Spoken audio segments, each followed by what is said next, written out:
महाभारत युद्ध के 18 गुप्त रहस्य। प्राचीन भारत का इतिहास है महाभारत। श्री कृष्ण द्वैपायन नाम के वेद व्यास ने यह ग्रंथ श्री गणेश जी की मदद से लिखा था। जीवन के रहस्यों से भरे इस ग्रंथ को पंचम वेद कहा गया है।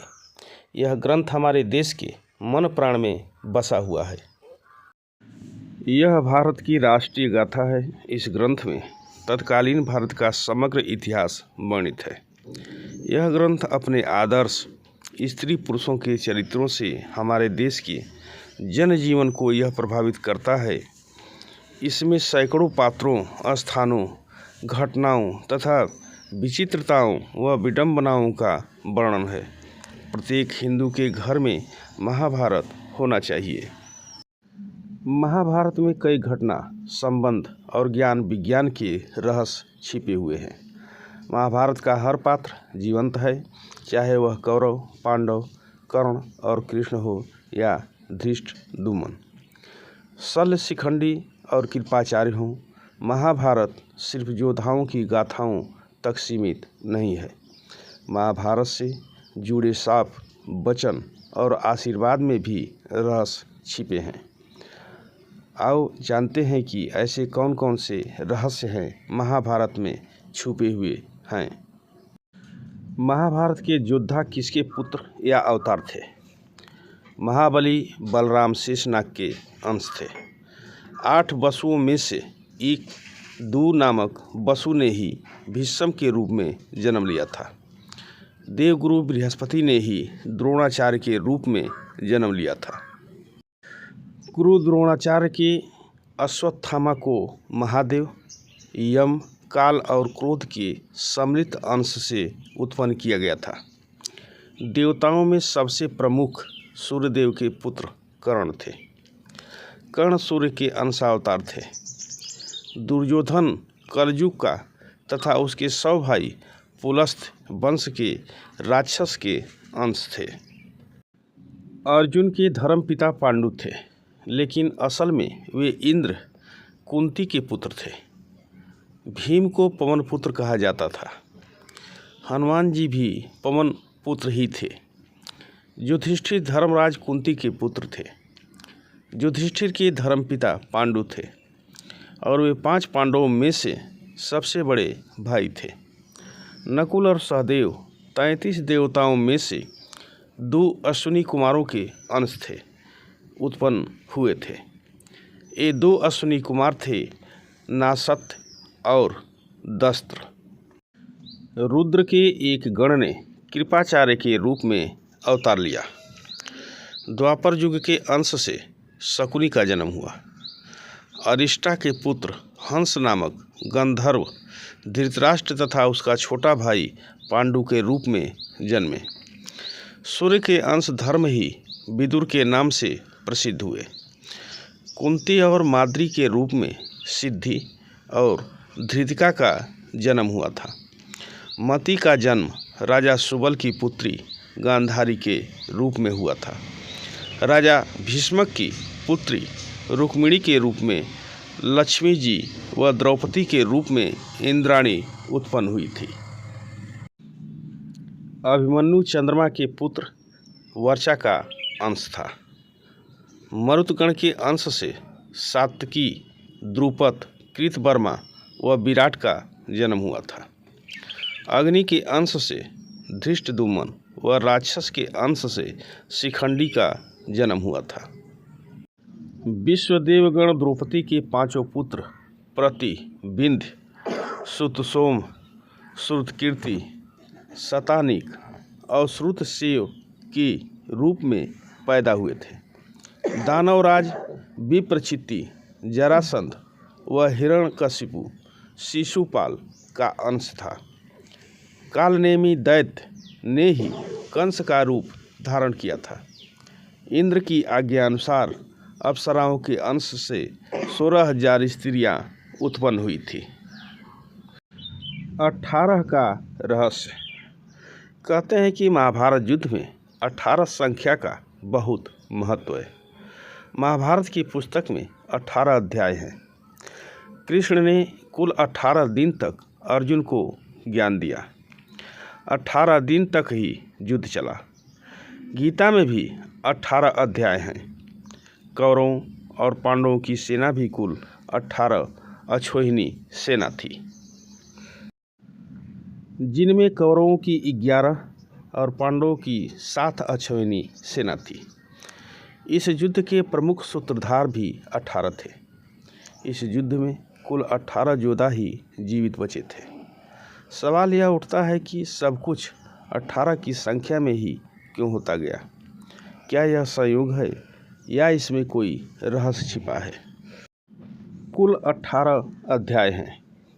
अर्जुन विषाद योग, सांख्य योग, कर्म योग, ज्ञान कर्म संन्यास योग, कर्म संन्यास संयोग, आत्म संयम योग, ज्ञान विज्ञान योग, अक्षर ब्रह्म योग, राज विद्या राजगुह योग, विभूति योग, विश्व रूप दर्शन योग, भक्ति योग, क्षेत्र क्षेत्रज्ञ विभाग योग, गुणत्रय विभाग योग, पुरुषोत्तम योग, दैवासुर संपत्ति विभाग योग, श्रद्धात्रय विभाग योग और मोक्ष संन्यास योग।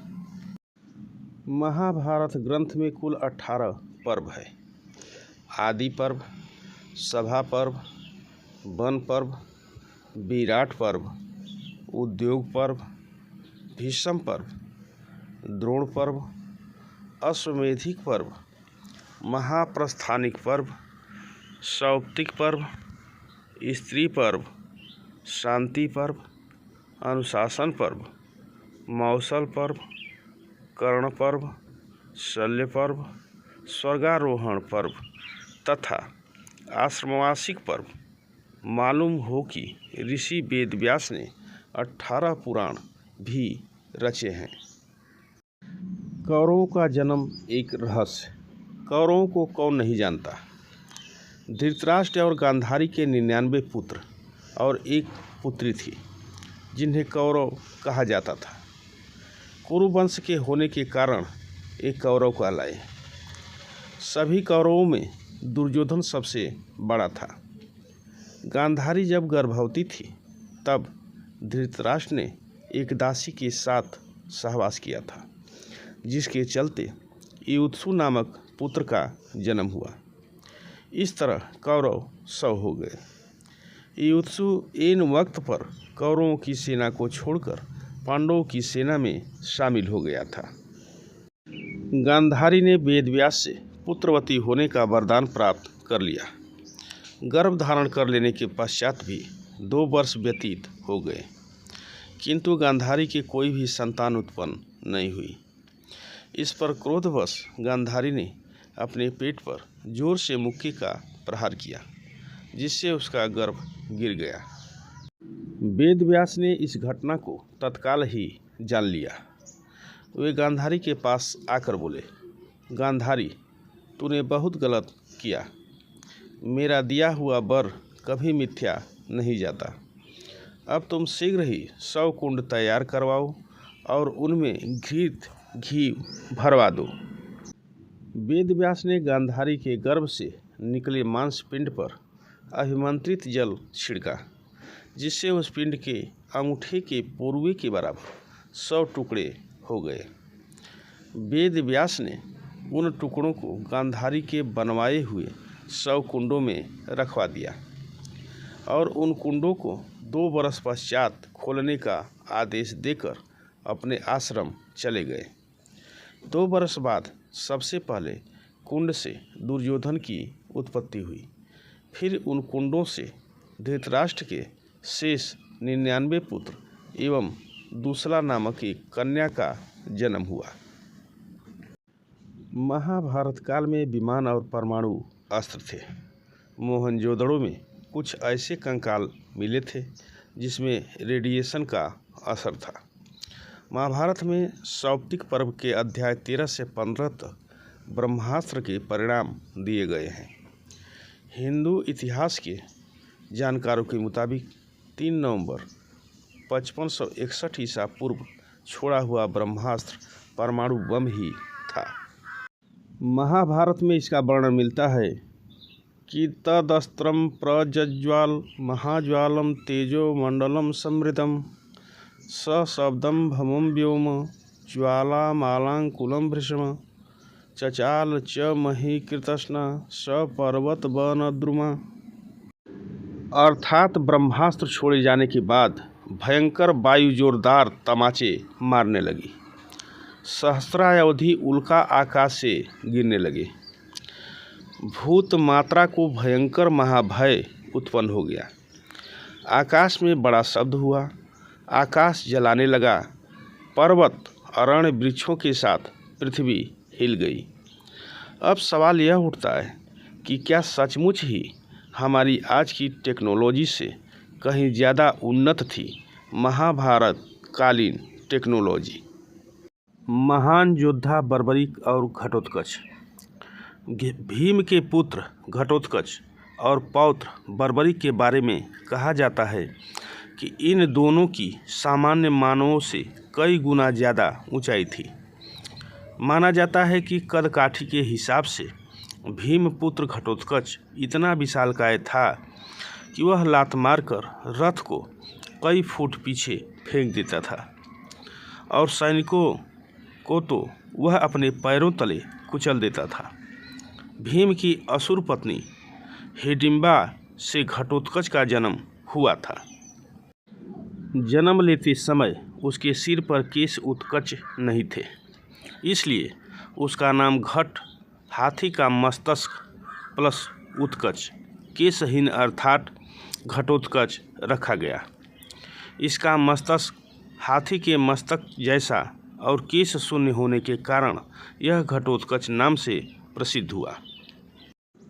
वह अत्यंत मायावी निकला और जन्म लेते ही बड़ा हो गया। उसमें जहाँ शारीरिक बल था वहीं वह मायावी भी था।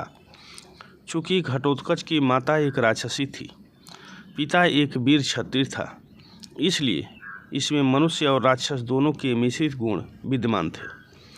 वह बड़ा क्रूर और निर्दयी था। घटोत्कच ने युद्ध में अपने विशाल शरीर से हाहाकार मचा रखा था। वे एक ही बार में अपने पैरों के नीचे कई सैनिकों को कुचलकर मार देते थे, जिससे घबराकर दुर्योधन ने कर्ण को अमोघ अस्त्र चलाने का आदेश दिया। इस अस्त्र से घटोत्कच वीर गति को प्राप्त हुए। दूसरी ओर बर्बरीक दुनिया का सर्वश्रेष्ठ धनुर्धर थे। बर्बरीक के लिए 3 बाण ही काफ़ी थे, जिसके बल पर वे कौरवों और पांडवों की पूरी सेना को समाप्त कर सकते थे।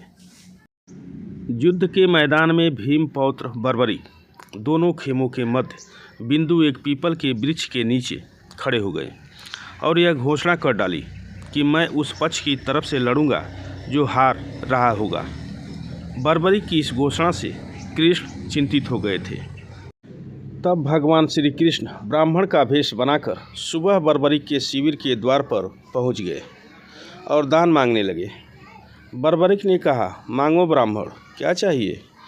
ब्राह्मण रूपी कृष्ण ने कहा कि तुम दे न सकोगे, लेकिन बर्बरीक कृष्ण के जाल में फंस गए और कृष्ण ने उससे उसका शीश मांग लिया। बर्बरीक द्वारा अपने पितामह पांडवों की विजय हेतु स्वेच्छा के साथ शीश दान कर दिया गया। बर्बरीक के इस बलिदान को देखकर दान के पश्चात श्री कृष्ण ने बर्बरीक को कलयुग में स्वयं के नाम से पूजित होने का वर दिया। आज बर्बरीक को खाटू श्याम के नाम से पूजा जाता है। जहाँ कृष्ण ने उसका शीश रखा था उस स्थान का नाम खाटू है। श्री कृष्ण का जीवन एक रहस्य। महाभारत के प्रत्येक घटना को श्री कृष्ण ही संचालित करते हुए नजर आते हैं। दुर्योधन को माता के समक्ष नग्न जाने से रोकना, कर्ण को कवच कुंडलों को इंद्र द्वारा दान में मांग लेना, बर्बरीक से दान में उसका शीश मांग लेना और युक्तिपूर्वक कर्ण, द्रोण और भीष्म को युद्ध में मरवा देना, यह सभी श्री कृष्ण की नीति से ही संभव होता है। श्री कृष्ण के कारण ही यह युद्ध हुआ और उन्हीं ने इस युद्ध को पांडवों के पक्ष में विजित किया। श्री कृष्ण और 8 का अंक। भविष्यवाणी के अनुसार विष्णु को देवकी के गर्भ से कृष्ण के रूप में जन्म लेना था, तो उन्होंने अपने 8वें अवतार के रूप में 8वें मनु वैवस्वत के मनवंतर के 28वें द्वापर में भाद्रपद के कृष्ण पक्ष की रात्रि के 7 मुहूर्त निकल गए और 8वां उपस्थित हुआ। तभी आधी रात के समय सबसे शुभ लग्न उपस्थित हुआ। उस लग्न पर केवल शुभ ग्रहों की दृष्टि थी। रोहिणी नक्षत्र तथा अष्टमी तिथि के संयोग से जयंती नामक योग में लगभग 3112 ईसा पूर्व अर्थात आज से 5126 वर्ष पूर्व को हुआ था। ज्योतिषियों के अनुसार रात 12 बजे उस वक्त शून्यकाल था। श्री कृष्ण के 8 पत्नियां थीं। उनके जीवन में 8 नगरों का महत्व ज़्यादा रहा। मथुरा, गोकुल, गोवर्धन, वृंदावन, अवंतिका, हस्तिनापुर, द्वारिका और प्रभाव क्षेत्र। विचित्र शक्तियों से संपन्न योद्धा। महाभारत में एक से एक बढ़कर योद्धा थे, जो शक्तिशाली होने के साथ ही विचित्र किस्म की सिद्धियों और चमत्कारों से भी संपन्न थे। श्री कृष्ण तो स्वयं भगवान विष्णु थे, लेकिन उनके समक्ष और सामने जो योद्धा लड़ रहे थे वे भी कम नहीं थे। सहदेव भविष्य में होने वाली हर घटना को पहले से ही जान लेते थे। वे जानते थे कि महाभारत होने वाली है और कौन किसको मारेगा और कौन विजयी होगा। लेकिन भगवान कृष्ण ने उसे शाप दिया था कि अगर वह इस बारे में लोगों को बताएगा तो उसकी मृत्यु हो जाएगी। बर्बरिक दुनिया का सर्वश्रेष्ठ धनुर्धर थे। बर्बरिक के लिए 3 बाण ही काफ़ी थे, जिसके बल पर वे कौरवों और पांडवों की पूरी सेना को समाप्त कर सकते थे। युद्ध के मैदान में भीमपौत्र बर्बरिक दोनों खेमों के मध्य बिंदु एक पीपल के वृक्ष के नीचे खड़े हो गए और यह घोषणा कर डाली कि मैं उस पक्ष की तरफ से लड़ूंगा जो हार रहा होगा। लेकिन श्री कृष्ण ने उसे भी ठिकाने लगा दिया। महाभारत युद्ध में संजय वेद आदि विद्याओं का अध्ययन करके वे धृतराष्ट्र की राजसभा के सम्मानित मंत्री बन गए थे। आज के दृष्टिकोण से वे टेलीपैथिक विद्या में पारंगत थे। कहते हैं कि गीता का उपदेश 2 लोगों ने सुना, एक अर्जुन और दूसरा संजय। गुरु द्रोणाचार्य के पुत्र अश्वत्थामा हर विद्या में पारंगत थे। वे चाहते तो पहले दिन ही युद्ध का अंत कर सकते थे, लेकिन कृष्ण ने ऐसा कभी होने नहीं दिया।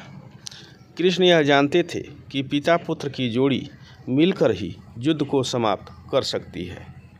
कर्ण से यदि कवच कुंडल नहीं हथियाए होते, यदि कर्ण इंद्र द्वारा दिए गए अपने अमोघ अस्त्र का प्रयोग घटोत्कच पर न करते हुए अर्जुन पर करता, तो आज भारत का इतिहास और धर्म कुछ और होता। कुंती। वायु के पुत्र थे भीम, अर्थात पवन पुत्र भीम। भीम में 1000 हाथियों का बल था। युद्ध में भीम से ज़्यादा शक्तिशाली उनका पुत्र घटोत्कच ही था। घटोत्कच का पुत्र बर्बरिक था। माना जाता है कि कदकाठी के हिसाब से भीमपुत्र घटोत्कच इतना विशालकाय था कि वह लात मारकर रथ को कई फुट पीछे फेंक देता था और सैनिकों तो वह अपने पैरों तले कुचल देता था। भीम की असुर पत्नी हिडिंबा से घटोत्कच का जन्म हुआ था। शांतनु, गंगा के पुत्र भीष्म का नाम देवव्रत था। उनको इच्छा मृत्यु का वरदान प्राप्त था।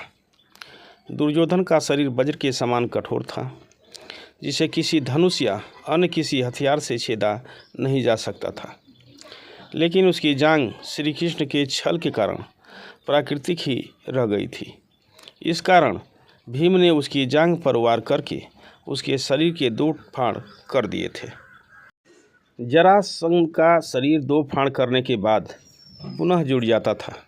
तब श्री कृष्ण ने भीम को इशारों में समझाया कि 2 फाड़ करने के बाद दोनों फाड़ को एक दूसरे की विपरीत दिशा में फेंक दिया जाए। महाभारत में न तो कौरवों ने युद्ध लड़ा और न पांडवों ने। आपको यह जानकर आश्चर्य होगा कि महाभारत में न तो कौरवों ने युद्ध लड़ा और न ही पांडवों ने।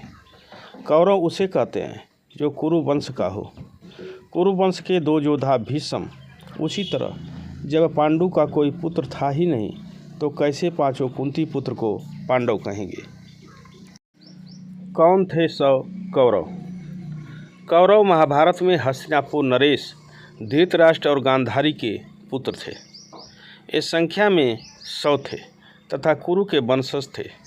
सभी कौरवों में दुर्योधन सबसे बड़ा था।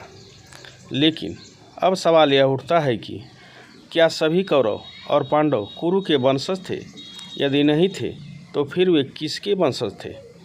दूसरा सवाल, यदि धृतराष्ट्र के पुत्र कौरव नहीं थे तो फिर कौरव कौन थे? पुराणों के अनुसार ब्रह्मा जी से अत्रि, अत्रि से चंद्रमा, चंद्रमा से बुध और बुध से ईलानंदन पुरूरवा का जन्म हुआ। पुरूरवा से आयु, आयु से राजा नहुस और नहुस से ययाति उत्पन्न हुए। ययाति से पुरु हुए। पुरु के वंश में भरत और भरत के कुल में राजा कुरु हुए। कुरु के वंश में शांतनु का जन्म हुआ। कुरु से वंशजों को कौरव कहा जाता है। महाराजा शांतनु की पत्नी का नाम था गंगा। गंगा से उन्हें 8 पुत्र मिले, जिसमें से 7 को गंगा में बहा दिया गया और 8वें पुत्र को पाला पोसा। उनके 8वें पुत्र का नाम देवव्रत था। यह देवव्रत ही आगे चलकर भीष्म कहलाया। यह कुरु वंश की एक शाखा का अंतिम राजा था। बाद में राजा शांतनु का निषाद जाति की एक महिला सत्यवती से प्रेम हो गया। सत्यवती के कारण देवव्रत को आजीवन अविवाहित रहने की प्रतिज्ञा लेना पड़ी। शांतनु को सत्यवती से 2 पुत्र मिले, चित्रांगद और विचित्रवीर। चित्रांगद युद्ध में मारा गया, जबकि विचित्रवीर का विवाह भीष्म ने काशीराज की पुत्री अंबिका और अंबालिका से कर दिया। लेकिन विचित्रवीर को कोई संतान नहीं हो रही थी। तब चिंतित सत्यवती ने कुंवारी अवस्था में पराशर मुनि से उत्पन्न अपने पुत्र वेदव्यास को बुलाया और उन्हें यह जिम्मेदारी सौंपी कि अंबिका और अंबालिका को कोई पुत्र मिले। अंबिका से धृतराष्ट्र और अंबालिका से पांडु का जन्म हुआ, जबकि एक दासी से विदुर का। इस तरह देखा जाए तो पराशर मुनि का वंश चला। वेदव्यास जी ने महाभारत को लिखा था। वेदव्यास कौन थे? वेदव्यास सत्यवती के पुत्र थे और उनके पिता ऋषि पराशर थे। सत्यवती जब कुमारी थी तब वेदव्यास ने उनके गर्भ से जन्म लिया था। बाद में सत्यवती ने हस्तिनापुर महाराजा शांतनु से विवाह किया था। वेदव्यास का असली नाम कृष्णद्वैपायन था। पांडु की पत्नी कुंती के पुत्र युधिष्ठिर के जन्म का समाचार मिलने के बाद धृतराष्ट्र की पत्नी गांधारी के मन में भी पुत्रवती होने की इच्छा जागृत हुई। लेकिन धृतराष्ट्र के लाख प्रयासों के बावजूद कोई पुत्र जन्म नहीं ले पा रहा था। तब एक बार फिर से वेदव्यास को बुलाया गया और वेदव्यास की कृपा से गांधारी ने गर्भ धारण किया। गर्भ धारण के पश्चात 2 वर्ष व्यतीत हो जाने पर भी जब पुत्र का जन्म नहीं हुआ तो क्रोधवश गांधारी ने अपने पेट में मुक्का मारकर अपना गर्भ गिरा दिया। जोग बल से वेदव्यास को इस घटना को तत्काल जान लिया और उन्होंने गांधारी के पास आकर अपने क्रोध को प्रकट किया। फिर उन्होंने कहा कि तुरंत ही 100 कुंड तैयार कर उसमें घृत भरवा दो। गांधारी ने उनकी आज्ञा अनुसार 100 कुंड बनवा दिए। तब वेदव्यास ने गांधारी के गर्भ से निकले मांसपिंड पर अभिमंत्रित जल छिड़का, जिसके चलते उस पिंड के अंगूठे के पोर के बराबर 100 टुकड़े हो गए। वेदव्यास ने उन टुकड़ों को गांधारी के बनवाए 100 कुंडों में रखवा दिया और उन कुंडों को 2 वर्ष पश्चात खोलने का आदेश दे अपने आश्रम चले गए। 2 वर्ष बाद सबसे पहले कुंड से दुर्योधन की उत्पत्ति हुई। दुर्योधन के जन्म के दिन ही कुंती के पुत्र भीम का भी जन्म हुआ। दुर्योधन जन्म लेते ही गधे की तरह रेंगने लगा। ज्योतिषियों से इसका लक्षण पूछे जाने पर उन लोगों ने धृतराष्ट्र को बताया कि राजन, आपका यह पुत्र कुल का नाश करने वाला होगा। फिर उन कुंडों से क्रमशः शेष 99 पुत्र एवं दुस्सला नामक एक कन्या का जन्म हुआ। गांधारी गर्भ के समय धृतराष्ट्र की सेवा में असमर्थ हो गई थी, अतएव उनकी सेवा के लिए एक दासी रखी गई। धृतराष्ट्र के सहवास से उस दासी का भी युयुत्सु नामक एक पुत्र हुआ। युवा होने पर सभी राजकुमारों का विवाह यथायोग्य कन्याओं से कर दिया गया। दुस्सला का विवाह जयद्रथ के साथ हुआ। पांडव नहीं थे पांडुपुत्र। एक बार राजा पांडु अपनी दोनों पत्नियों कुंती तथा माद्री के साथ वन में आखेट के लिए निकले। वहाँ उन्हें एक मृग का मैथुन रथ जोड़ा दिखाई दिया। पांडु ने तत्काल उस मृग को एक बाण मार दिया।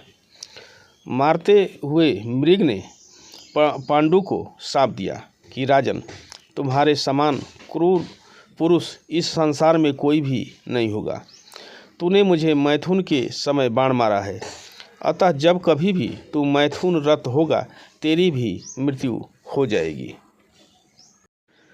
इस शाप से पांडु अत्यंत दुखी हुए और अपनी रानियों से बोले, अब मैं अपनी समस्त वासनाओं का त्याग करके इस वन में ही रहूँगा। तुम लोग हस्तिनापुर लौट जाओ। दोनों रानियों ने दुखी होकर कहा, हम आपके बिना एक क्षण भी जीवित नहीं रह सकती। आप हमें भी वन में अपने साथ रहने दीजिए। पांडु ने उनके अनुरोध को स्वीकार कर लिया।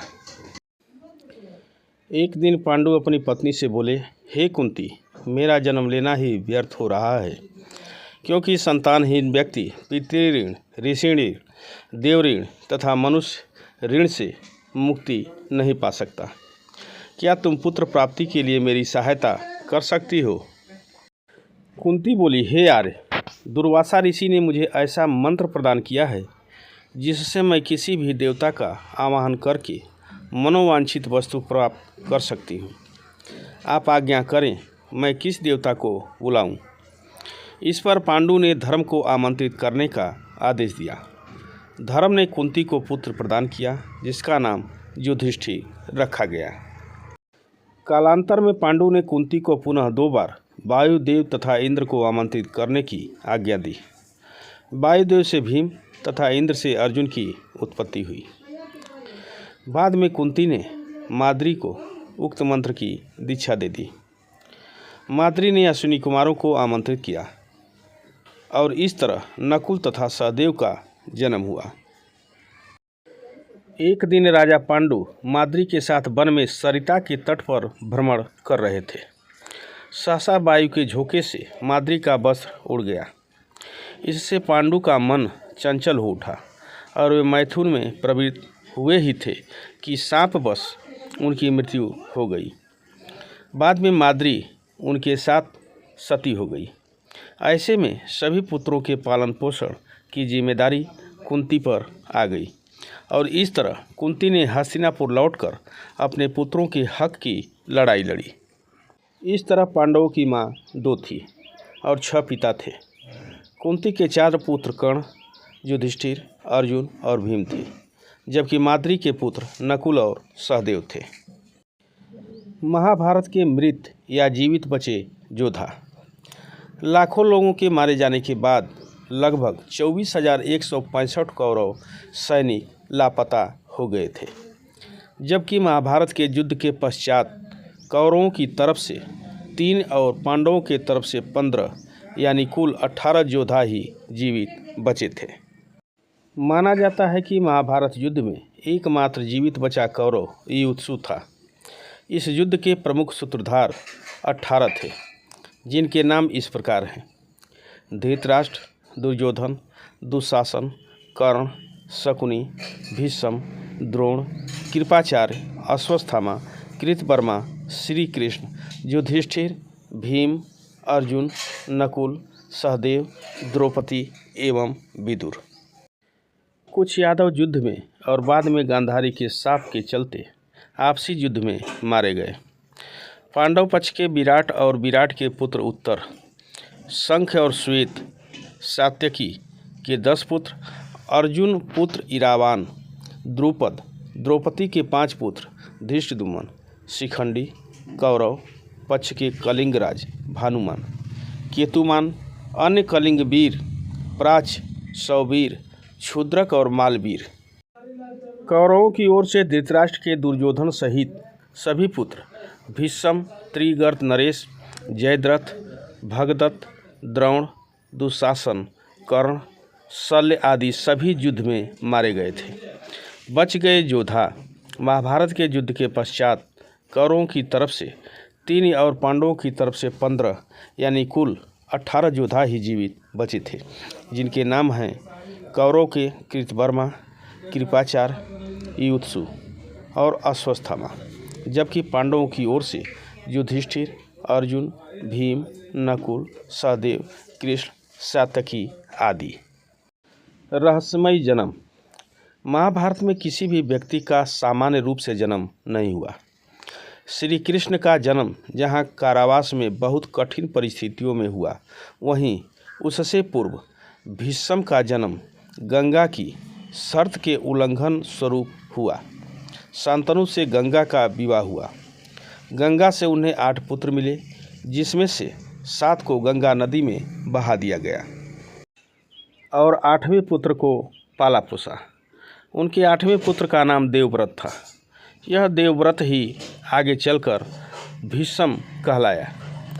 भीष्म ने जब ब्रह्मचर्य की प्रतिज्ञा ले ली तो वंश को आगे बढ़ाने का संकट उत्पन्न हुआ। शांतनु की दूसरी पत्नी सत्यवती के 2 पुत्र हुए। इसमें से जीवित बचे विचित्रवीर की 2 पत्नियां अंबिका और अंबालिका ने निगोद द्वारा अंबिका से धृतराष्ट्र, अंबालिका से पांडु और दासी से विदुर का जन्म हुआ। इसी तरह धृतराष्ट्र और पांडु को जब कोई पुत्र उत्पन्न नहीं हुआ तो फिर से यही वेदव्यास काम आए। अब आप सोचिए, इन्हीं 2 पुत्रों में से एक धृतराष्ट्र के यहाँ जब कोई पुत्र नहीं हुआ तो वेद व्यास की कृपा से ही 99 पुत्र और 1 पुत्री का जन्म हुआ। दूसरी ओर पांडु की 2 पत्नियां कुंती और माद्री थी। दोनों से ही पांडु पुत्र उत्पन्न नहीं कर सके। तब कुंती ने क्रमशः धर्मराज, इंद्र और पवनदेव का आवाहन किया तो युधिष्ठिर, अर्जुन, भीम उत्पन्न हुए। उसी तरह माद्री ने 2 अश्विनी कुमारों का आवाहन किया तो उनसे नकुल और सहदेव उत्पन्न हुए। इसी तरह द्रौपदी का जन्म भी एक रहस्य ही है। कहते हैं कि उसका असली नाम यज्ञसेनी है। यज्ञसेनी इसलिए कि वह यज्ञ से उत्पन्न हुई थी। द्रौपदी नाम महाराज द्रुपद की पुत्री होने के कारण था। इसी तरह गौतम ऋषि के पुत्र शरद्वान और शरद्वान के पुत्र कृपाचार्य का जन्म भी एक रहस्य ही है। कृपाचार्य की माता का नाम नामपदी था। नामपदी एक देवकन्या थी। इंद्र ने शरद्वान को साधना से डिगाने के लिए नामपदी को भेजा था। देवकन्या नामपदी जानपदी के सौंदर्य के प्रभाव से शरद्वान इतने काम पीड़ित हो गए कि उनका वीर अस्खलित होकर एक सरकंडे पर गिर पड़ा। वह सरकंडा 2 भागों में विभक्त हो गया, जिसमें से एक भाग से कृप नामक बालक उत्पन्न हुआ और दूसरे भाग से कृपी नामक कन्या उत्पन्न हुई। यह कृप ही कृपाचार्य कहलाए। महर्षि भारद्वाज मुनि का वीर किसी द्रोणी यज्ञ कलश अथवा पर्वत की गुफा में अस्खलित होने से जिस पुत्र का जन्म हुआ उसे द्रोण कहा गया। ऐसे भी उल्लेख है कि भारद्वाज ने गंगा में स्नान करती घृताची को देखा। भारद्वाज ने गंगा में स्नान करते घृताची को देखा और उसे देखकर वे आसक्त हो गए, जिसके कारण उनका वीर अस्खलन हो गया, जिसे उन्होंने द्रोण यज्ञ कलश में रख दिया। बाद में उससे उत्पन्न बालक द्रोण कहलाया। महाभारत का सबसे बड़ा नायक और खलनायक कुरुक्षेत्र में लड़ा गया। महाभारत का युद्ध भयंकर युद्ध था। इससे भारत का पतन हो गया। इस युद्ध में संपूर्ण भारतवर्ष के राजाओं के अतिरिक्त बहुत से अन्य देशों के राजाओं ने भी भाग लिया और सब के सब वीरगति को प्राप्त हो गए। लाखों महिलाएं विधवा हो गई। इस युद्ध के परिणाम स्वरूप भारत से वैदिक धर्म, समाज, संस्कृति और सभ्यता का पतन हो गया। इस युद्ध के बाद से ही अखंड भारत बहुधर्मी और बहुसंस्कृति का देश बनकर खंड खंड होता चला गया। अब सवाल यह उठता है कि आखिर कौन इस युद्ध का जिम्मेदार था और कौन इस युद्ध का सबसे बड़ा नायक और खलनायक था। कहते हैं कि महाभारत का सबसे बड़ा नायक भीष्म थे, जबकि श्री कृष्ण ने तो इस युद्ध को रोकने का हर संभव प्रयास किया, लेकिन जब युद्ध शुरू ही हो गया तब वे सबसे बड़े नायक बनकर उभरे। विश्लेषकों के अनुसार इस युद्ध का सबसे बड़ा खलनायक मामा शकुनी को माना जाता है। हालांकि बहुत से ऐसे मौके भी थे जबकि भीष्म ने खलनायक भी भूमिका निभाई। ऐसे में नायक श्री कृष्ण ही सर्वसम्मति से घोषित होते हैं। महाभारत के उलझे हुए रिश्ते। महाभारत में एक ओर जहाँ धर्म और नीति की बातें हैं, वहीं अधर्म और अनीति के कई कांड मिल जाएंगे। महाभारतकालीन रिश्ते और उनके द्वंद्व, जिसमें छल, ईर्ष्या, विश्वासघात और बदले की भावना का बाहुल्य है, लेकिन इसी में प्रेम, प्यार, अकेलापन और बलिदान भी है। सोचिए, पांडु का अपनी पत्नियां कुंती और माद्री के साथ सिर्फ प्रेम का ही रिश्ता था। कुंती और माद्री के जो पुत्र थे वे तो पांडु के नहीं थे, फिर भी वे पांडु पुत्र कहलाते थे। दूसरी ओर अपने कुंवारेपन में कुंती ने एक और पुत्र को सूर्यदेव के सहयोग से जन्म दिया था, जिसे कर्ण कहा जाता है।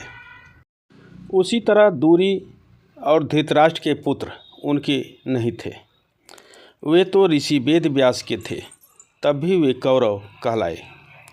ऐसे में जिस कौरवों के साम्राज्य के लिए यह युद्ध हुआ वह कौरव और पांडवों के बीच नहीं लड़ा गया। यदि ये सभी कौरव या पांडु पुत्र नहीं थे तो क्या इन्हें फिर भी हस्तिनापुर की गद्दी पर अधिकार था? कहते हैं कि गांधारी ने धृतराष्ट्र से मजबूरीवश विवाह किया था। इसका कारण भीष्म थे। द्रौपदी का अपने 5 पतियों से कैसा रिश्ता था? एक स्त्री 5 पुरुषों से कैसे विवाह कर सकती है, जबकि एक पुरुष 5 स्त्रियों से विवाह कर सकता था। प्राचीन काल से ही स्त्रियों का ऐसा करना वर्जित माना गया है। महाभारत में द्रौपदी ही एकमात्र ऐसी स्त्री थी जिसने 5 पुरुषों को अपना पति बनाया था। 5 पांडवों द्वारा इनसे जन्मे 5 पुत्र क्रमशः प्रतिबिंध, सूतसोम, श्रुतकीर्ति, शतानीक व श्रुतकर्मा उप पांडव नाम से विख्यात थे।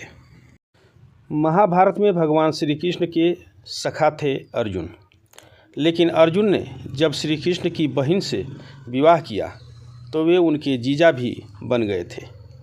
लेकिन भगवान श्री कृष्ण का अर्जुन से ही नहीं बल्कि दुर्योधन से भी करीबी रिश्ता था। कृष्ण की 8 पत्नियां थीं, जिसमें से एक का नाम जामवंती था, जो रामायण काल के जामवंत की पुत्री थी। इसी जामवंती से श्री कृष्ण को एक पुत्र मिला जिसका नाम सांब था। इस सांब ने दुर्योधन की पुत्री लक्ष्मणा से विवाह किया था। इस तरह दुर्योधन और श्री कृष्ण दोनों एक दूसरे के समधी थे। इस तरह हम देखते हैं कि महाभारत में और भी ऐसे रिश्ते हैं जो आपस में उलझे और गूंथे हुए हैं, फिर भी सभी एक दूसरे के खिलाफ युद्ध के मैदान में इकट्ठे हो जाते हैं। महाभारत का युद्ध कुरुक्षेत्र में ही क्यों लड़ा गया? भगवान श्री कृष्ण को डर था कि भाई भाइयों के, गुरु शिष्यों के व संबंधी कुटुंबियों के इस युद्ध में एक दूसरे को मरते देखकर कहीं ये संधि न कर बैठे। इसलिए ऐसी भूमि युद्ध के लिए चुनने का फैसला लिया गया जहां क्रोध और द्वेष के संस्कार पर्याप्त मात्रा में हों। तब श्री कृष्ण ने कई दूत अनेकों दिशाओं में भेजे और उन्हें वहां की घटनाओं का जायजा लेने को कहा।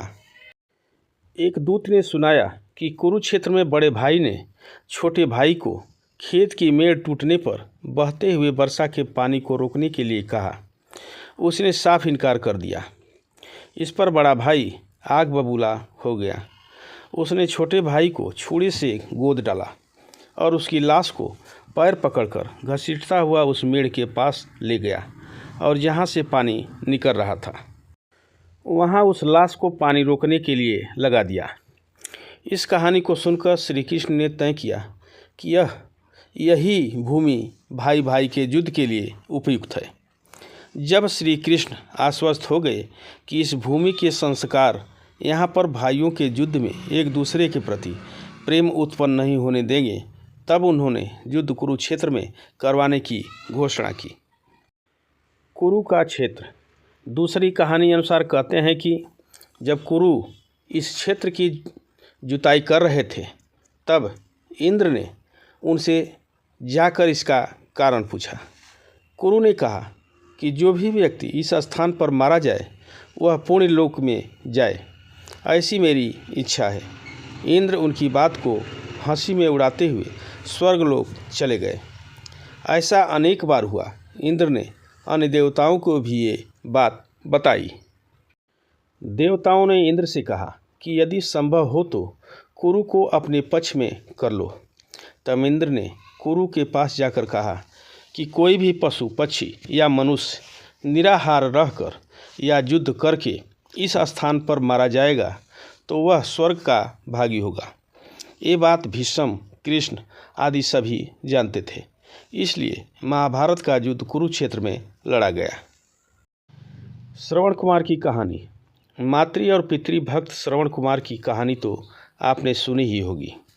श्रवण कुमार जैसे पितृभक्त खोजना मुश्किल है।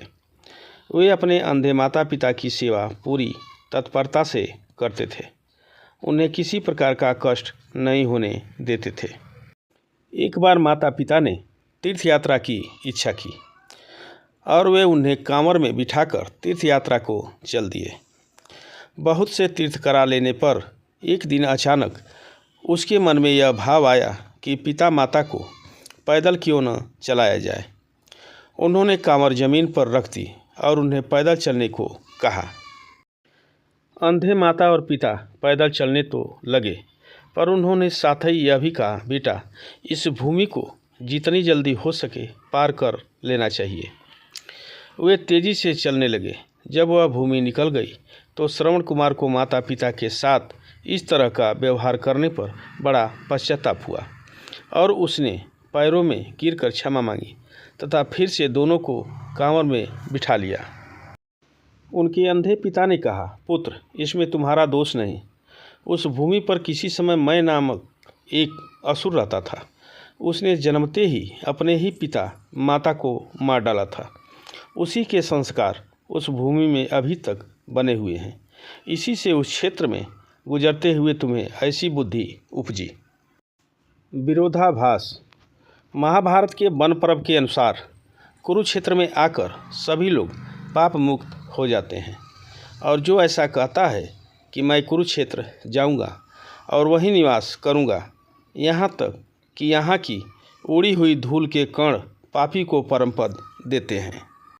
नारद पुराण में आया है कि ग्रहों, नक्षत्रों एवं तारा गणों को काल गति से आकाश से नीचे गिर पड़ने का भय है, किंतु वे जो कुरुक्षेत्र में मरते हैं पुनः पृथ्वी पर नहीं गिरते, अर्थात वे पुनः जन्म नहीं लेते। भगवद गीता के प्रथम श्लोक में कुरुक्षेत्र को धर्म क्षेत्र कहा गया है। महाभारत के सांप। महाभारत में जितनी महिमा वरदान की है उतनी ही सांप की भी। यदि आप श्राप नहीं दिए जाते तो महाभारत होती ही नहीं। एक बार दू नामक वसु ने वशिष्ठ ऋषि की कामधेनु का हरण कर लिया। इससे वशिष्ठ ऋषि ने दू से कहा कि ऐसा काम तो मनुष्य करते हैं, इसलिए तुम 8 वसु मनुष्य हो जाओ। यह सुनकर वसुओं ने घबराकर वशिष्ठ जी की प्रार्थना की तो उन्होंने कहा कि अन्य वसु तो वर्ष का अंत होने पर मेरे शाप से छुटकारा पा जाएंगे, लेकिन इस दू को अपनी करनी का फल भोगने के लिए 1 जन्म तक मनुष्य बनकर पीड़ा भोगना होगी। यही दू गंगापुत्र कहलाए, यही गंगापुत्र भीष्म कहलाए। सत्यवती के गर्भ से महाराज शांतनु को चित्रांगद और विचित्रवीर्य नाम के 2 पुत्र हुए। विचित्रवीर्य के जुआ होने पर भीष्म ने बलपूर्वक काशी राज की 3 पुत्रियों का हरण कर लिया और वे उसका विवाह विचित्रवीर्य से करना चाहते थे, क्योंकि भीष्म चाहते थे कि किसी भी तरह अपने पिता शांतनु का कुल बढ़े। लेकिन बाद में बड़ी राजकुमारी अम्बा को छोड़ दिया गया क्योंकि वह साल्व राज को चाहती थी। लेकिन साल्वराज के पास जाने के बाद अम्बा को साल्वराज ने स्वीकार करने से मना कर दिया। अम्बा के लिए यह दुखदाई स्थिति हो चली थी। अम्बा ने अपनी इस दुर्दशा का कारण भीष्म को समझकर उनकी शिकायत परशुराम जी से की। परशुराम जी में अम्बा की मदद करने असमर्थ सिद्ध हुए। तब अम्बा ने बहुत ही द्रवित होकर भीष्म को कहा कि तुमने मेरा जीवन बर्बाद कर दिया और अब मुझसे विवाह करने से भी मना कर रहे हो। मैं निसहाय स्त्री हूँ और तुम शक्तिशाली। तुमने अपनी शक्ति का दुरुपयोग किया। मैं तुम्हारा कुछ भी नहीं बिगाड़ सकती, लेकिन मैं पुरुष के रूप में दोबारा जन्म लूँगी और तब तुम्हारे अंत का कारण बनूँगी। गौरतलब है कि यही अम्बा प्राण त्याग कर शिखंडी के रूप में जन्म लेती है और भीष्म की मृत्यु का कारण बनती है। महाभारत के अनुसार पांडु अंबालिका और ऋषि वेदव्यास के पुत्र थे। वे पांडवों के धर्मपिता और धृतराष्ट्र के छोटे भाई थे। धृतराष्ट्र के अंधे होने के कारण पांडु को हस्तिनापुर का शासक बनाया गया। एक बार राजा पांडु अपनी दोनों रानियों कुंती और माद्री के साथ आखेट कर रहे थे कि तभी उन्होंने मृग होने के भ्रम में बाण चला दिया, जो एक ऋषि को जाकर लगा। उस समय वह ऋषि अपनी पत्नी के साथ सहवास कर रहे थे और उसी अवस्था में उन्हें बाण लग गया। इसलिए उन्होंने पांडु को श्राप दे दिया कि जिस अवस्था में उनकी मृत्यु हो रही है, उसी प्रकार जब भी पांडु अपनी पत्नियों के साथ सहवासरत होंगे तो उनकी भी मृत्यु हो जाएगी। यही कारण था कि पांडु अपनी दोनों पत्नियों के साथ सहवास नहीं कर सके और उनका कोई पुत्र नहीं हो सकता। परशुराम से ब्रह्मास्त्र सीखने के लिए कर्ण ने एक ब्राह्मण पुत्र का भेष धारण कर उनका शिष्यत्व ग्रहण किया। लेकिन जब परशुराम को यह पता चला कि कर्ण में उनसे झूठ बोला है, तो उन्होंने कर्ण को शाप दे दिया कि तुमने मुझसे जो भी विद्या सीखी है वह झूठ बोलकर सीखी है। इसलिए जब भी तुम्हें इस विद्या की सबसे ज़्यादा आवश्यकता होगी, तभी तुम इसे भूल जाओगे, कोई भी दिव्यास्त्र का उपयोग नहीं कर पाओगे। अर्जुन सशरीर इंद्र सभा में गया तो उसके स्वागत में उर्वशी, रंभा आदि अप्सराओं ने नृत्य किए। अर्जुन के रूप सौंदर्य पर मोहित हो उर्वशी उसके निवास स्थान पर गई और प्रणय निवेदन किया। साथ ही इसमें कोई दोष नहीं लगता, इसके पक्ष में अनेक दलीलें भी थीं, किंतु अर्जुन ने अपने दृढ़ इंद्रिय संयम का परिचय देते हुए इस निवेदन को नकार दिया। अर्जुन ने कहा कि मेरी दृष्टि में कुंती, माद्री और शची का जो स्थान है वही तुम्हारा भी है। तुम पुरु वंश की जननी होने के कारण आज मेरे लिए परम गुरु स्वरूप हो। उर्वशी अपने कामुक प्रदर्शन और तर्क देकर अपनी काम वासना तृप्त करने में असफल रही, तो क्रोधित होकर उसने अर्जुन को 1 बरस तक नपुंसक होने का शाप दे दिया। इस शाप के चलते अज्ञातवास के समय अर्जुन ने विराट के महल में नर्तक वेश में रहकर विराट की राजकुमारी को संगीत और नृत्य विद्या सिखाई थी। तत्पश्चात वे शाप मुक्त हो गए थे। गांधारी अपने 100 पुत्रों की मृत्यु के शोक में अत्यंत व्याकुल थी। भगवान श्री कृष्ण को देखते ही गांधारी ने क्रोधित होकर उन्हें शाप दिया कि तुम्हारे कारण जिस प्रकार से मेरे 100 पुत्रों का नाश हुआ है, उसी प्रकार तुम्हारे वंश का भी आपस में एक दूसरे को मारने के कारण नाश हो जाएगा। भगवान श्री कृष्ण ने गांधारी से कहा, देवी, मैं आपके दुख को समझ सकता हूँ। यदि मेरे वंश के नाश से तुम्हें आत्म शांति मिलती है तो ऐसा ही होगा। महाभारत के युद्ध में अश्वत्थामा ने ब्रह्मास्त्र छोड़ दिया, जिसके चलते लाखों लोग मारे गए थे। अश्वत्थामा के इस कृत्य से कृष्ण क्रोधित हो गए थे और उन्होंने अश्वत्थामा को शाप दिया था कि तू इतने वधों का पाप ढोता हुआ 3000 वर्ष तक निर्जन स्थानों में भटकेगा। तेरे शरीर से सदैव रक्त की दुर्गंध निःसृत होती रहेगी। तू अनेक रोगों से पीड़ित रहेगा। व्यास ने श्री कृष्ण के वचनों का अनुमोदन किया। एक बार महर्षि मैत्रेय हस्तिनापुर पधारे।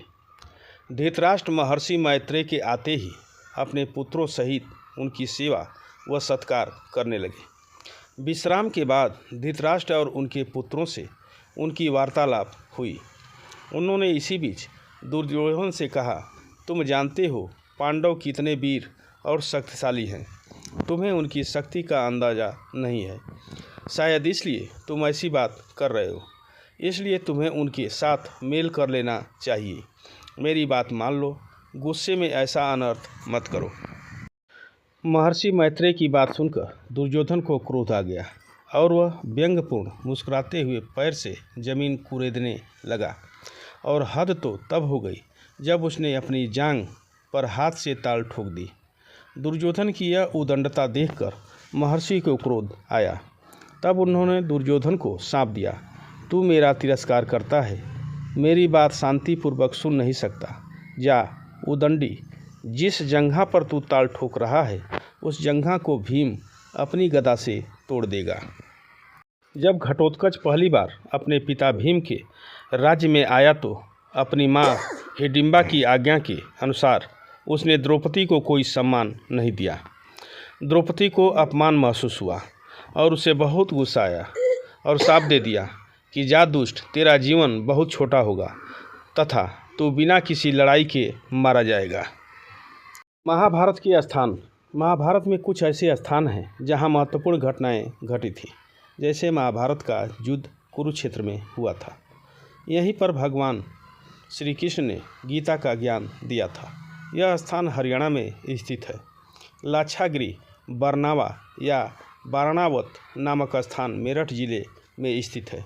यहाँ पर पांडवों की मारने के लिए लाख का घर बनाया गया था।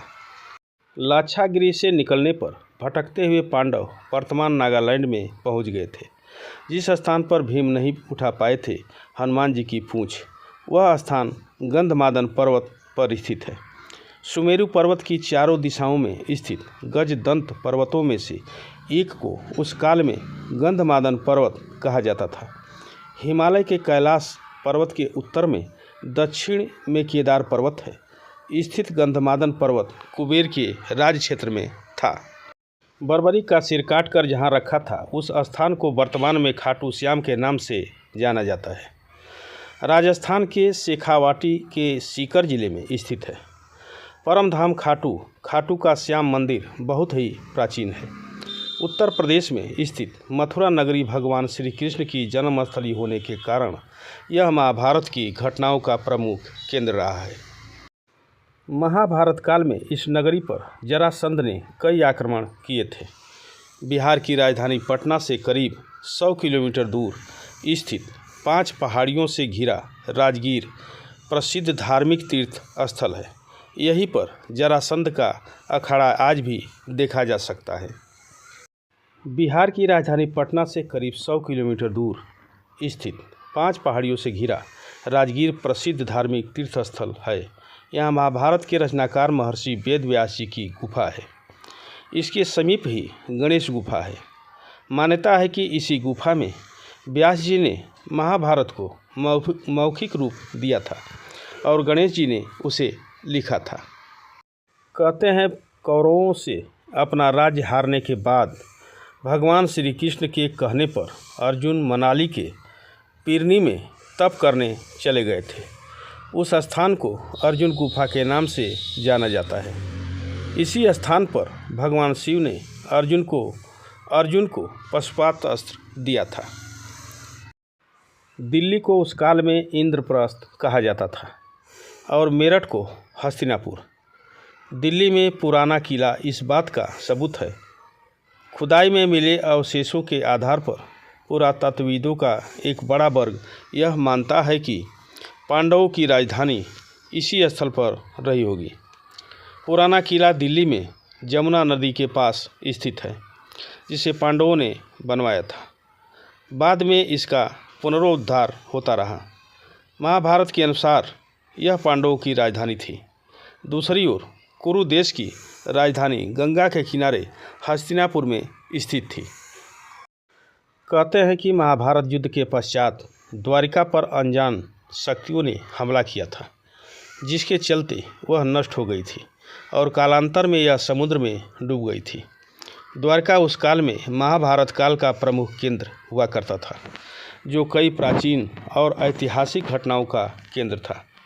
गुजरात के पश्चिमी तट पर समुद्र में डूबे 7,000 से 35,000 वर्ष पुराने शहर खोजे गए हैं, जिनको महाभारत में वर्णित द्वारका के संदर्भों से जोड़ा गया है।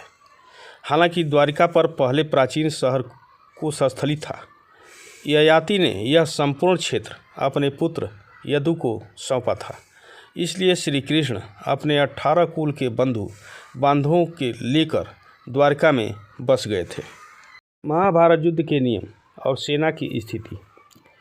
महाभारत युद्ध से पूर्व पांडवों ने अपनी सेना का पड़ाव कुरुक्षेत्र के पश्चिमी क्षेत्र में सरस्वती नदी के दक्षिणी तट पर बसे समंत्र पंचक तीर्थ के पास हिरण्यवती नदी सरस्वती नदी की सहायक नदी के तट पर डाला। कौरवों ने कुरुक्षेत्र के पूर्वी भाग में वहां से कुछ योजन की दूरी पर एक समतल मैदान में अपना पड़ाव डाला। दोनों ओर के शिविरों में सैनिकों के भोजन और घायलों के इलाज की उत्तम व्यवस्था थी। हाथी, घोड़े और रथों की अलग व्यवस्था थी। हजारों शिविरों में से प्रत्येक शिविर में प्रचुर मात्रा में खाद्य सामग्री, अस्त्र शस्त्र, यंत्र और कई वैद्य और शिल्पी वेतन देकर रखे गए। दोनों सेनाओं के बीच में युद्ध के लिए 5 योजन, 1 योजन बराबर 8 किलोमीटर की परिधि, विष्णु पुराण के अनुसार 4 कोस या कोस 1 योजन बराबर 13 किलोमीटर से 16 किलोमीटर बराबर 40 किलोमीटर का घेरा छोड़ दिया गया था। कौरवों की ओर थे सहयोगी जनपद गांधार, मद्र, सिंध, कंबोज, कलिंग, सिंहल, दरद, अभिष, मागध, पिशाच, कोसल, प्रतीच, वाहिंग, उदिच, अंश, पल्लव, सौराष्ट्र, अवंती, निषाद, सूरसेन, शिबी, वसती, पौरव, तुषार, चुचुपदेश, अश्वक, पांडव, पुलिंद, पारद, क्षुद्रक, प्रागज्योतिषपुर, मेकल, कुरुविंद, त्रिपुरा, सल, अम्बस्ट, कैतव, यमन, त्रिगर्त, शौवीर और प्राच्य। कौरवों की ओर से ये योद्धा लड़े थे भीष्म, द्रोणाचार्य, कृपाचार्य, कर्ण, अश्वत्थामा, मद्र नरेश, शल्य, भूरिश्रवा, अलम्बुस, कृतवर्मा, कलिंगराज, श्रुतायुध, शकुनी, भगदत्त, जयद्रथ, विंध्य, अनुविंध्य, कंबोजराज, सुदक्षिण, बृहद्दल, दुर्योधन व उसके 99 भाई सहित अन्य हजारों योद्धा।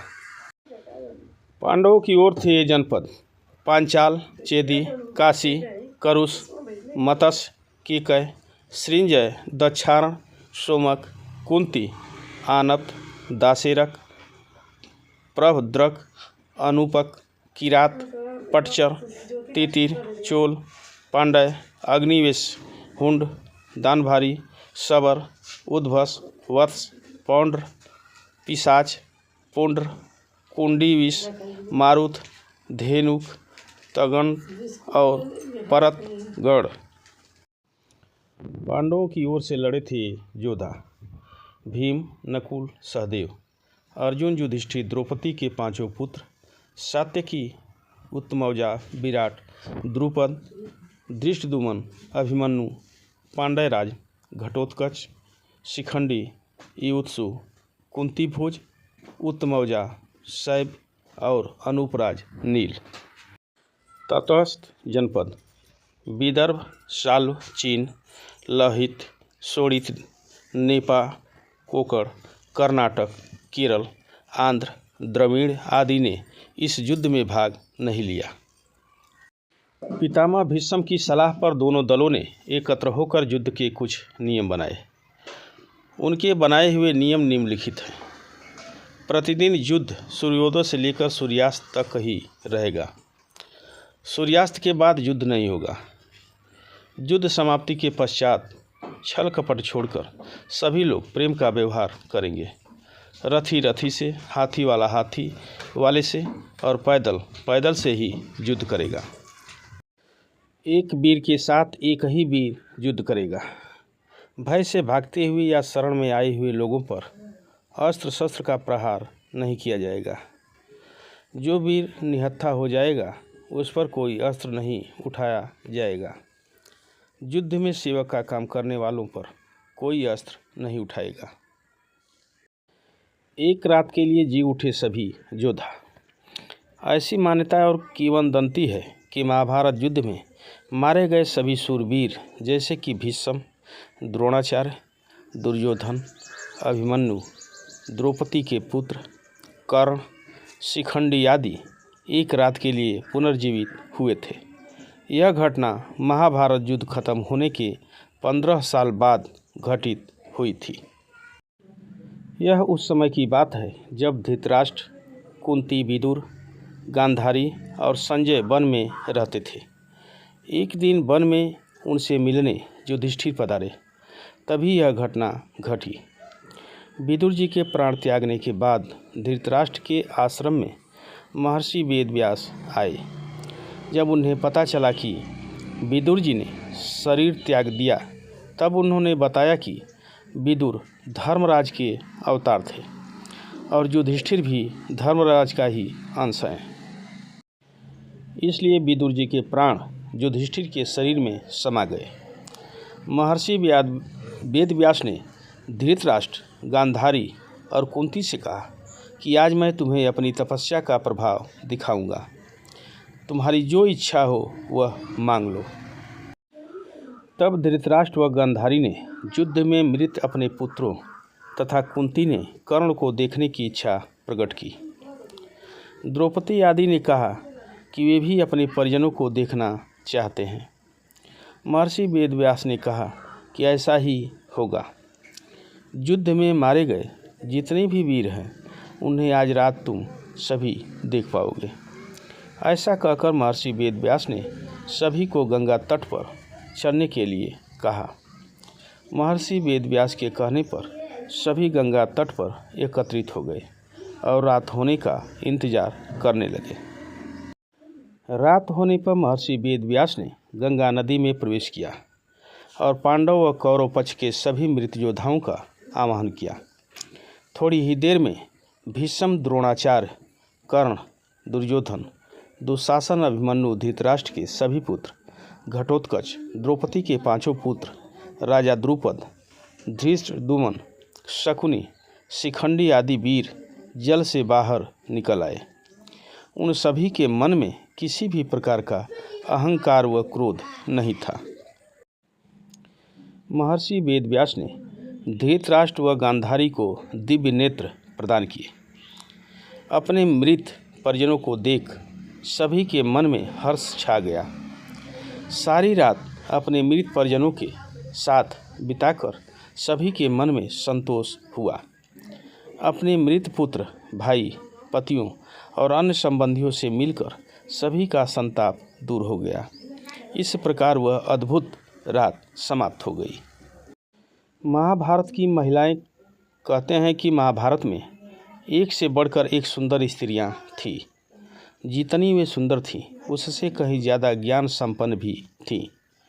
माना यह भी जाता है कि उनमें से कि कुछ स्त्रियों के कारण महाभारत हुआ। यह आम धारणा है कि जर, जोरू और ज़मीन के लिए ही युद्ध होते रहे हैं। हालांकि कुछ विद्वान मानते हैं कि महाभारत युद्ध के कारण कुछ और भी थे। महाभारत में भूमि बंटवारा युद्ध का सबसे बड़ा कारण था, लेकिन दूसरे लोग मानते हैं कि बंटवारा शांतिपूर्वक हो सकता था।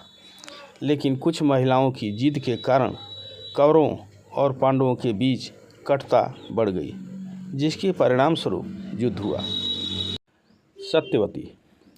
महाभारत की शुरुआत राजा शांतनु की दूसरी पत्नी सत्यवती से होती है। पहली पत्नी गंगा के पुत्र भीष्म ने तो सत्यवती के कारण ही ब्रह्मचर्य की प्रतिज्ञा ले ली थी, क्योंकि सत्यवती चाहती थी कि भीष्म या उसका कोई पुत्र हस्तिनापुर की गद्दी पर न बैठे। बल्कि मेरा ही पुत्र गद्दी का अधिकारी बने। यदि शांतनु सत्यवती को न चाहते तो कुरु वंश का भाग्य कुछ और ही होता। इस राजा ने एक स्त्री के लिए अपने पुत्र भीष्म के जीवन को नष्ट कर दिया। इससे पता चलता है कि शांतनु एक सामान्य राजा था। उसने अपने राज्य तथा पुत्र को प्राथमिकता न देकर अपनी भोगवृत्ति को प्राथमिकता दी। तो यह कहना उचित होगा कि सत्यवती ही एक प्रमुख कारण थी जिसके चलते हस्तिनापुर की गद्दी से कुरु वंश नष्ट हो गया।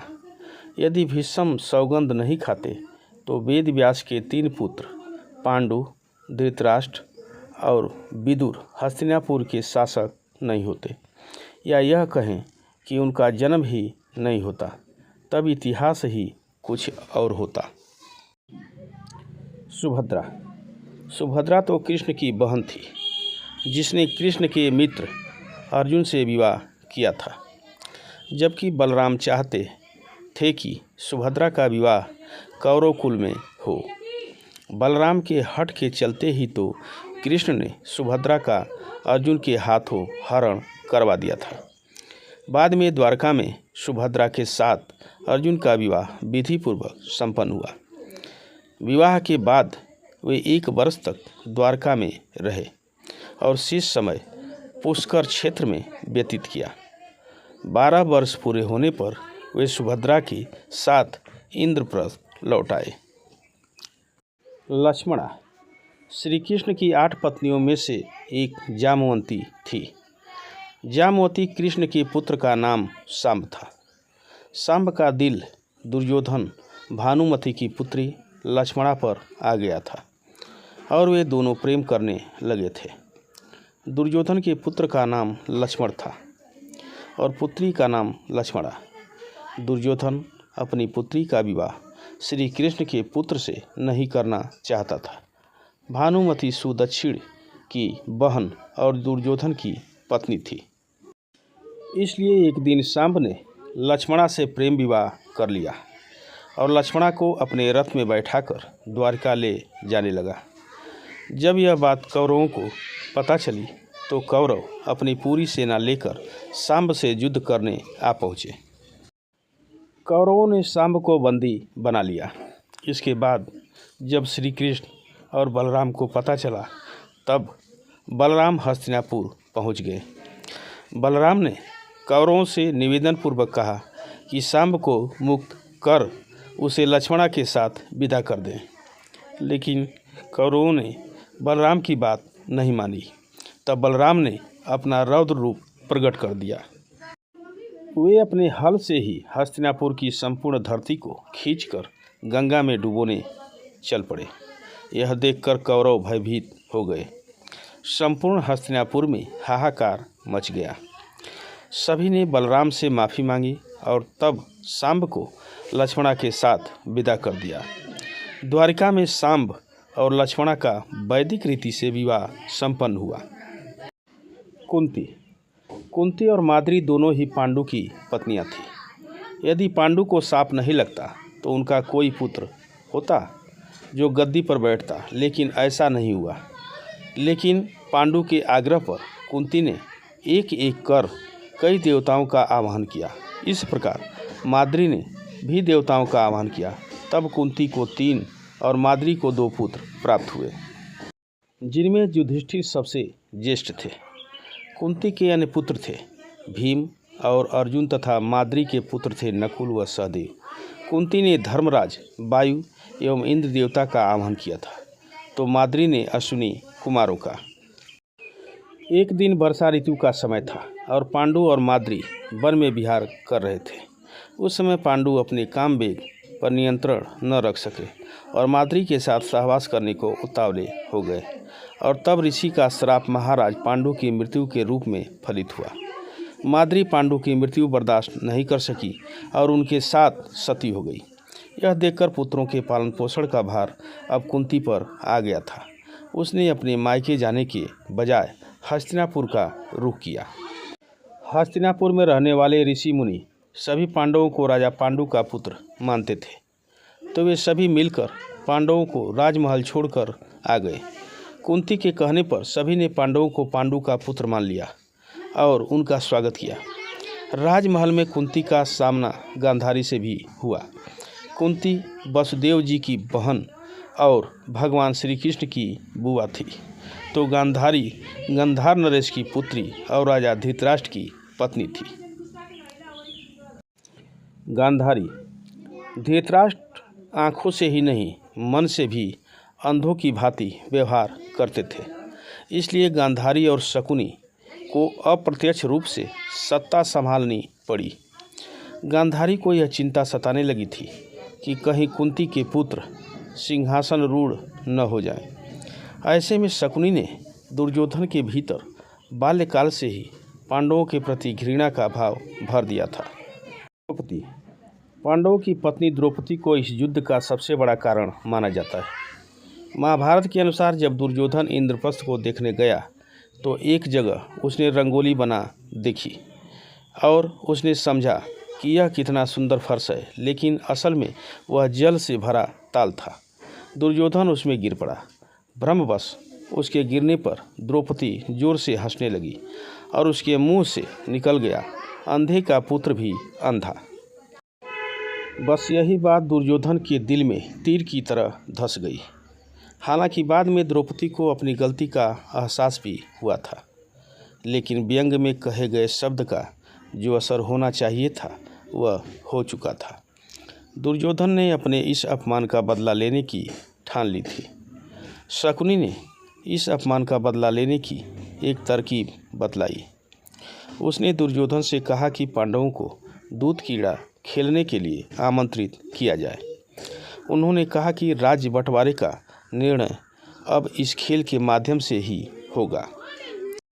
दूध कीड़ा जुआ न खेली गई होती तो शायद युद्ध भी नहीं होता। पांडवों ने दुर्योधन के आमंत्रण को स्वीकार कर लिया।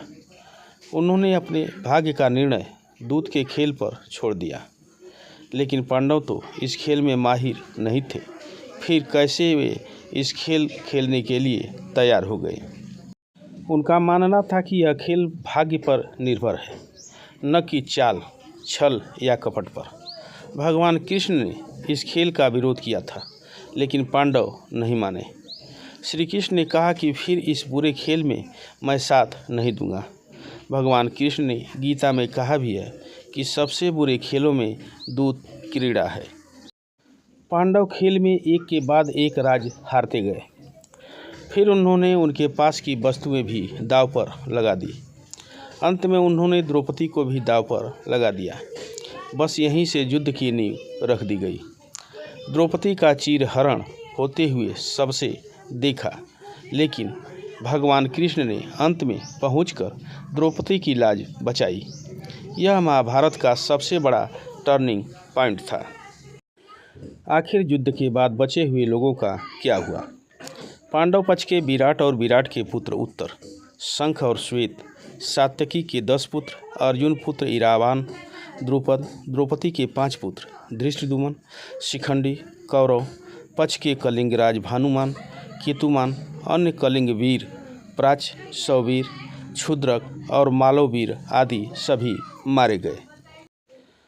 लाखों लोगों के मारे जाने के बाद लगभग 24,165 कौरव सैनिक लापता हो गए थे, जबकि महाभारत के युद्ध के पश्चात कौरवों की तरफ से 3 और पांडवों की तरफ से 15 यानी कुल 18 योद्धा ही जीवित बचे थे। माना जाता है कि महाभारत युद्ध में एकमात्र जीवित बचा कौरव युधिष्ठिर था। युधिष्ठिर ने युद्ध के मैदान में ही सभी योद्धाओं का अंतिम क्रिया कर्म करवाया था। महाभारत युद्ध की समाप्ति के बाद कृतवर्मा, कृपाचार्य, युधिष्ठिर, अश्वत्थामा, युधिष्ठिर, अर्जुन, भीम, नकुल, सहदेव, श्री कृष्ण, सात्यकी आदि जीवित बचे थे। इसके अलावा धृतराष्ट्र, द्रौपदी, गांधारी, विदुर, संजय, बलराम, श्री कृष्ण की पत्नियां आदि भी जीवित थे। युद्ध के बाद सांप के चलते श्री कृष्ण के कुल में भी आपसी युद्ध शुरू हुआ, जिसमें श्री कृष्ण के पुत्र आदि सभी मारे गए। बलराम ने यह देखकर समुद्र के किनारे जाकर समाधि ले ली। श्री कृष्ण को प्रभास क्षेत्र में एक बहेलिये ने पैर में तीर मार दिया, जिसे कारण बनाकर उन्होंने देह त्याग दी। बचे लोगों ने कृष्ण के कहने के अनुसार द्वारका छोड़ दी और हस्तिनापुर की शरण ली। यादवों और उनके भौज गणराज्यों का अंत होते ही कृष्ण की बसाई द्वारका सागर में डूब गई। धृतराष्ट्र और गांधारी ने पांडवों के साथ रहते रहते 15 साल गुजार दिए। तब एक दिन भीम ने धृतराष्ट्र व गांधारी के सामने कुछ ऐसी बातें कह दी जिसे सुनकर उनके मन में बहुत शोक हुआ और दोनों वन चले गए। उनके साथ गांधारी, कुंती, विदुर और संजय भी वन में रहकर तप करने लगे। विदुर और संजय इनकी सेवा में लगे रहते और तपस्या किया करते थे। एक दिन युधिष्ठिर के वन में पधारने के बाद विदुर ने देह छोड़कर अपने प्राणों को युधिष्ठिर में समा दिया। फिर एक दूसरे दिन जब धृतराष्ट्र और अन्य गंगा स्नान कर आश्रम आ रहे थे, तभी वन में भयंकर आग लग गई। दुर्बलता के कारण धृतराष्ट्र, गांधारी व कुंती भागने में असमर्थ थे, इसलिए उन्होंने उसी अग्नि में प्राण त्यागने का विचार किया और वहीं एकाग्रचित होकर बैठ गए। इस प्रकार धृतराष्ट्र, गांधारी व कुंती ने अपने प्राणों का त्याग कर दिया। संजय ने यह बात तपस्वियों को बताई और वे स्वयं हिमालय पर तपस्या करने चले गए। धृतराष्ट्र, गांधारी और कुंती की मृत्यु का समाचार जब महल में फैला तो हाहाकार मच गया। तब देवर्षि नारद ने उन्हें धैर्य बधाया। युधिष्ठिर ने विधिपूर्वक सभी का श्राद्ध कर्म करवाया और दान दक्षिणा देकर उनकी आत्मा की शांति के लिए संस्कार किए।